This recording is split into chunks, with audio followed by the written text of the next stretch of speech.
नमस्कार। प्रोग्राम आओ भाग्य चमकाए में आप सभी का बहुत बहुत स्वागत है। मैं हूं स्माइली। उम्मीद करते हैं आप बहुत अच्छे होंगे। दर्शकों, आज का एपिसोड पूरा देखिएगा क्योंकि आज का एपिसोड बहुत मज़ेदार होने वाला है। कुछ नई नई इंटरेस्टिंग बातें लेकर हम फिर से आप सभी के साथ हाजिर हैं और हमारे साथ मौजूद हैं मेरे और आप सबके फेवरेट विश्वविख्यात ज्योतिषा आचार्य और वास्तु एक्सपर्ट श्री उमेश कुमार जोशी जी। उमेश जी, प्रोग्राम में आपका बहुत बहुत स्वागत है। जी, जय माता की स्माइली जी, जय माता की। जी, वैसे तो उमेश जी आप हर रंग में बहुत अच्छे लगते हैं, लेकिन काले रंग में आप स्पेशली बहुत ही हैंडसम लगते हैं। Thank you. तो जितने लोगों को ये लगता है कि उमेश जी काले रंग में सबसे ज्यादा हैंडसम लगते हैं, तो प्लीज कमेंट करके हमें जरूर बताइएगा। जी उमेश जी, आज जिस टॉपिक पर हम चर्चा करने वाले हैं वो टॉपिक बहुत ही कहने को बहुत आम टॉपिक है, लेकिन उसमें अपनी एक खासियत है। तो आज हम बात करने वाले हैं पति पत्नी की अनबन, यानी कि घर में होने वाला गृह कलेश। दर्शकों, जब भी किसी कपल की शादी होती है तो कई लोगों की तो पहले दिन से बहुत बनने लग जाती है, लेकिन कई कपल्स में बहुत ज़्यादा ये प्रॉब्लम आती है। उनको प्रॉब्लम रहती है कि हम पति पत्नी में नहीं बनती, जिसकी वजह से घर में अशांति रहती है, कलेश रहता है, फाइनेंस की प्रॉब्लम्स आती हैं। तो आखिर इन सब में हमारे ग्रहों का क्या रोल है? देखिए, जब भी किसी की शादी होती है जन्म पत्री भी मिलाई जाती है, गुण भी मिलाए जाते हैं, एक दूसरे के परिवार को अच्छा देखकर ही शादी होती है।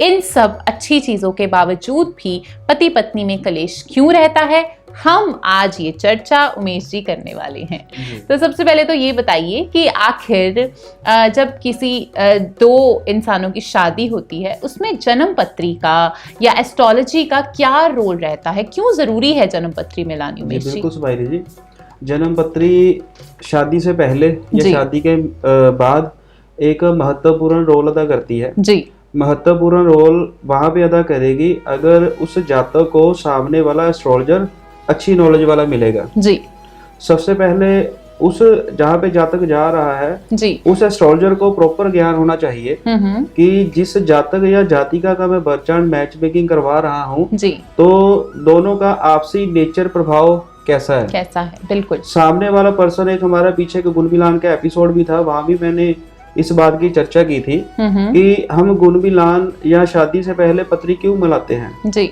आज ये लगा लो कि मान लो टुडे आज किसी की नेचर वो अच्छी है या उसका प्रॉपर गुण ही उसका अच्छा है, गुड नेचर का है, पब्लिक के तौर पे सोशल दायरे में व्यवहारिक तौर पे उस जातक या जातिका की गुडविल है, अभी शादी नहीं हुई जी, तो बात चल रही शादी की, रिश्तेदारों ने या मीडियोकर ने कोई अच्छा रिश्ता या कोई रिश्ता लेके आ गए, तो अब जिसका रिश्ता लेके आ गए उस पर्सनैलिटी के बारे में वो उस बंदे को बिल्कुल नहीं पता जिसके साथ रिश्ता होना है। तो वहां पे ज्योतिष का ज्ञान ही असर दिखाएगा कि वो नॉलेज, अगर वो नॉलेज रखता हो तो जी, एक अच्छे प्राणी के साथ किसी का अगर रिश्ता मिला रहे हैं या उसके साथ संबंध बना रहे हैं तो क्या वो सामने वाला पर्सन गुड है? बिल्कुल। ठीक है, तो गुड कैसे पता लगेगा? सबसे पहले क्या होता है हमारी नेचर में, हमारा स्टाइल, हमारा लाइफ स्टाइल, कि बंदा किस स्वभाव का है, किस नेचर का है। अगर अच्छी जाति का या जातक का हम किसी के साथ मैच मेकिंग कर रहे हैं, सामने वाला पर्सन वो कुंडली से हम प्रिडिक्ट कर सकते हैं कि बंदा झगड़ालू है, कलेशी है कि शांत स्वभाव का है। शांत स्वभाव का, बिल्कुल। चार तरह के तत्व होते हैं, अग्नि, पृथ्वी, वायु, जल। इन चार तत्वों में कोई ना कोई प्राणी डेली अपने सिस्टम को लगन के अनुसार रूल करता है। बिल्कुल। तो अगर पर्सन गुड है, पृथ्वी तत्व का है या जल तत्व का है, तो सबसे पहले उसके सामने वाला ऑपोजिट का करेक्टर बर्थ चार्ट से जरूर हम देख सकते हैं कि कैसा है। अग्नि वाले का अग्नि से ना करे, गुस्सा चढ़ेगा, क्रोध चढ़ेगा, झगड़ा होगा। तो मीन्स गुण मिलान या पत्री मिलाने का सिस्टम तब बेटर है अगर सामने वाला सही बताए। बिल्कुल सही कहा आपने। आजकल ज्यादातर क्या हो गया, सॉफ्टवेयर आ गए, दोनों की डेट ऑफ बर्थ डाली, खुद ही लोग चेक करने लग गए, मांग ली दोष है या नहीं है, 18 गुण मिलने चाहिए, इतने मिल गए। मीन्स फिर तो जो हमने इतने 13-14 साल स्टडी की है, प्रेडिक्शन की है, इतने ही हटे हुए देख ले, फिर तो उसकी कोई वैल्यू ही नहीं। बिल्कुल।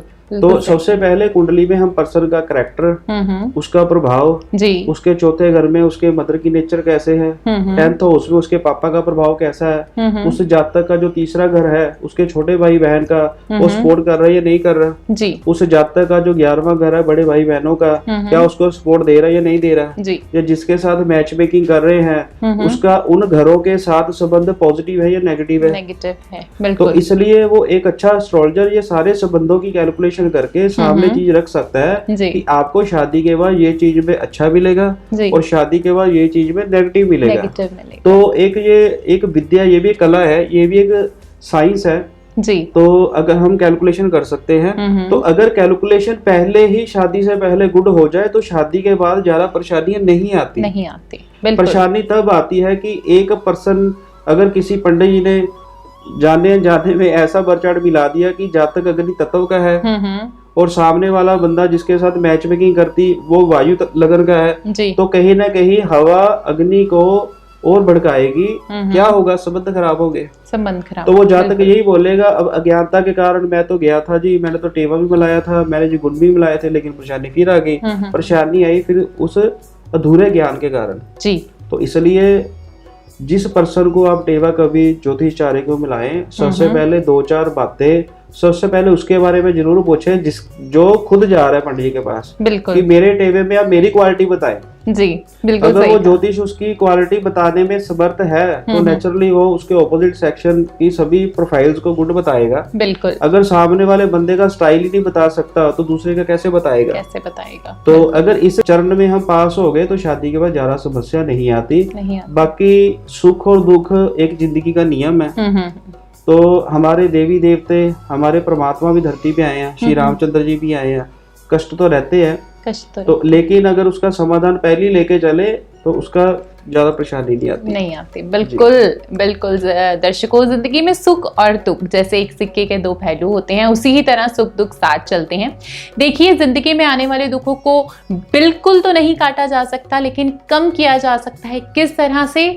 नीचे दिए गए जो नंबर्स हैं उन पर कॉल करके। आप बात करेंगे माँ भगवती एस्ट्रो सेंटर में, उमेश जी से आप बात करके अपॉइंटमेंट लेके उनसे मिल भी सकते हैं जी। उमेश जी, अब बात करते हैं पति पत्नी के कलेश के बारे में। नई शादी होती है तो कईयों की कंप्लेंट्स होती हैं कि हमारी शादी हुई, बहुत ज़्यादा कलेश रहता है, हालांकि हम एक दूसरे को पहले से जानते थे, फिर भी लड़ाइयाँ होती हैं। लेकिन कुछ की प्रॉब्लम्स ऐसी होती हैं कि शादी को इतने साल हो गए, समझ भी लिया, सब कुछ करके देख लिया, फिर भी लड़ाई कलेश रहता है। तो क्या कारण हो सकता है पति पत्नी में होने वाले कलेश का?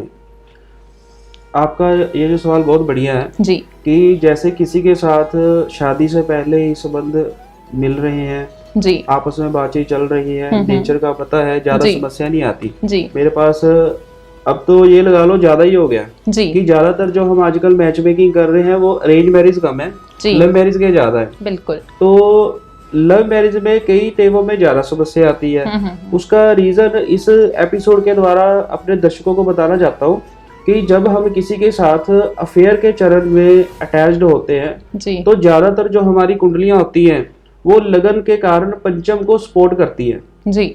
शादी से पहले अगर किसी के साथ आपका अफेयर चल रहा है तो पंचम घर हमेशा लगन को सपोर्ट करता है जी, कि उस बंदे को उस जातिका से हमेशा पॉजिटिविटी मिलेगी। लेकिन जब बात आ जाती है शादी की, तो शादी में हम पंचम घर को छोड़ के कैलकुलेशन करते हैं 7th हाउस की। तो 7th हाउस बहुत रेयर होता है कि वो लगन के अनुसार आपको सपोर्ट दे। मान लीजिए अगर आपका लगन देव लगन आ गया और 7th हाउस दैत्य बन गया, तो जल्दी उस पर्सन को अपने पार्टनर से गुड नहीं मिलेगा। अब अगर बाई चांस अगर वो उसका पार्टनर वो अफेयर वाला जातक ही बन गया तो वो भी उसी श्रेणी में गिना जाएगा। बिल्कुल। कि पंचम घर लगन को हमेशा सपोर्ट करता है। जिस जातक के साथ उसका मान लीजिए अफेयर है, बुढ़ापे तक भी वो अफेयर बढ़िया जाएगा। अगर उसको 5वें घर को शिफ्ट कर देंगे 7th हाउस में, वो कोई गारंटी नहीं है। बाई चांस अगर 7th हाउस सपोर्ट कर गया, गुड रहेगा, रिश्ता निभ जाएगा, लव मैरिज निभ जाएगी। अगर 7वां घर लगन से नेगेटिव हो गया तो जल्दी गुड असर नहीं मिलते जी। कई लोगों की कुंडलियों में 7वां घर वैसे ही डिस्टर्ब होता है। 7वें घर में शनिदेव बैठे होते हैं, 7वें घर में राहु देव बैठे होते हैं, 7वें घर में केतु देव बैठे होते हैं, तो इन ग्रहों की वजह से भी समस्या बनती है। बिल्कुल। या जो मैंने बताया कि लग्नेश और 7वां घर अगर मिसमैच आ जाए तो भी समस्या हमेशा बनती है। मीन्स 5वां और 7वां घर एक बंदे का हमेशा अलग अलग गिना जाएगा जी, तो समस्या आती है। तो समस्या आती है, बिल्कुल। उमेश जी, कई लोग ऐसे होते हैं जो ये सोचते हैं कि ठीक है, नई नई शादी है, आगे जाकर सब ठीक हो जाएगा। वो एस्ट्रोलॉजी से थोड़ा हल भी करवाते हैं, लेकिन कुछ लोग ऐसे होते हैं जो इतना लंबे समय अपने पार्टनर के साथ बिताने पर भी, चाहे शॉर्ट टर्म कलेश हो शादी के एकदम बाद का हो या लॉन्ग टर्म कलेश हो, जैसे शादी के बहुत सारे साल बाद का हो, क्या इन सब चीज़ों का हल है? क्या इनको ख़त्म किया जा सकता है? क्या इनके दुखों को कम किया जा सकता है? जी बिल्कुल सुमैली जी, उसी के लिए हम बैठे हैं जी। हर तरह की हमारे पास मेडिसिन है जी। किसी का आपसी रिश्ता किसी ग्रह की वजह से होता है, किसी का पितृ दोष की वजह से होता है जी। दोस्तों, अगर आप हमारा कोई भी वीडियो देखते हैं उसमें हम कोई उपाय बताते हैं तो ज्यादातर हमारे उपाय ऐसे होते हैं कि यूनिवर्सल रेमेडीज भी लगभग सभी पे असर करें जी। लेकिन कईयों की बीमारी हल्की सी अलग तरह की होती है। बिल्कुल। अगर ग्रह के द्वारा बीमारी होगी, परेशानी होगी, उपाय के द्वारा रिपेयर हो जाएगी, ठीक हो जाएगी जी। अगर किसी तरह का कोई दोष लगा होगा, उपाय करेंगे, उसका हो सकता है उस उपाय के द्वारा समाधान ना मिले। तो उसके लिए हमको थोड़ा सा गहराई से आपकी कुंडली देखनी पड़ेगी। और अगर किसी तरह का कोई दोष लगा है तो उसके लिए भी हमारे उपाय कोई महंगे नहीं है जी। हमको तो सिर्फ श्रद्धा चाहिए, बिल्कुल, तो हल होगा। तो अगर टुडे भी, जैसे आपने अभी पूछा कि आज अगर किसी की लाइफ में छोटा मोटा झगड़ा या कोई परेशानी चल रही है आपसी संबंध ठीक करने के लिए, तो सबसे एक परफेक्ट रेमेडी बताता हूँ कि जिन पति पत्नियों के परिवारों में आपसी संबंध खराब हैं तो अपने बेडरूम का जो वेस्ट जोन है उसको रिपेयर करें जी। घर का जो वेस्ट एरिया है उस दीवार को कोशिश करें लाइट कलर करें, व्हाइट या ऑफ व्हाइट शेड दे वेस्ट वॉल को। सेकंड, वेस्ट वॉल पे एक व्हाइट या ऑफ व्हाइट कलर का वास ले, उस पे आर्टिफिशियल फ्लावर्स लगाए, पिंक लगा लें, व्हाइट लगा लें जी।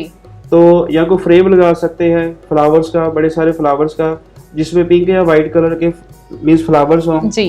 तो डेली रेगुलर वो इवनिंग को, शाम को वहाँ पे रूम फ्रेशनेस का स्प्रे करें जी। मीन्स जितना वो अपने वेस्ट जोन पर वीनस को बढ़ाएंगे तो लगभग जो रिश्ते हैं वो नजदीक आते हैं। दूसरा ये है कि जब हम बेड पे बैठते हैं तो बेड पर बैठकर हमारे सामने कोई ऐसा आईना ना लगा हो जहाँ से हमको हमारा चेहरा दिखाई पड़े। ये 2 रेमेडीज ऐसे हैं कि जो मीन्स आप ये लगा लो कि इसी पाव ने कईयों के रिश्तों को सुधारा है। बिल्कुल जी, बिल्कुल। हम ये बताना चाहते हैं कि जितनी भी रेमेडीज हम अपने एपिसोड्स में बताते हैं वो सब जनरल रेमेडीज हैं, यानी कि आम तौर पर इनका इस्तेमाल करके अपनी जिंदगी में प्रॉब्लम्स का हल कर सकते हैं। लेकिन यदि आप अपने बर्थ चार्ट के अनुसार स्पेशल रेमेडीज लेना चाहते हैं उसके लिए आपको हमें कॉल करनी पड़ेगी। कॉल करने के लिए आप हमारे नीचे दिए गए नंबर्स पर कॉल कर सकते हैं। इस वीडियो को लाइक कीजिए, ज़्यादा से ज़्यादा शेयर कीजिए, और अगर आपने अभी तक हमारे चैनल को सब्सक्राइब नहीं किया है तो प्लीज सब्सक्राइब का बटन दबा दीजिए। जब वो ग्रे हो जाएगा उसके साथ एक छोटी सी घंटी भी है उसको भी दबा दीजिए, ताकि जब भी हमारी नई वीडियो हमारे चैनल पर आए वो आपको उसकी नोटिफिकेशन सबसे पहले आए। तो आज के जो एपिसोड है मुझे ऐसे लगता है उसके बहुत सारे व्यूज़ होंगे, क्योंकि बहुत कॉमन प्रॉब्लम है, और यदि आप भी इसके बारे में ज़्यादा जानकारी चाहते हैं, अपनी प्रेडिक्शंस लेना चाहते हैं, तो आप उमेश जी से संपर्क कर सकते हैं। उमेश जी, फिलहाल आपसे भी इजाज़त लेना चाहेंगे और दर्शकों से भी। फिर मिलेंगे, जल्द मुलाकात होगी। तब तक के लिए उमेश जी आपको भी टाटा और हमारे दर्शकों को भी अलविदा। फिर मिलेंगे, नमस्कार। जय माता।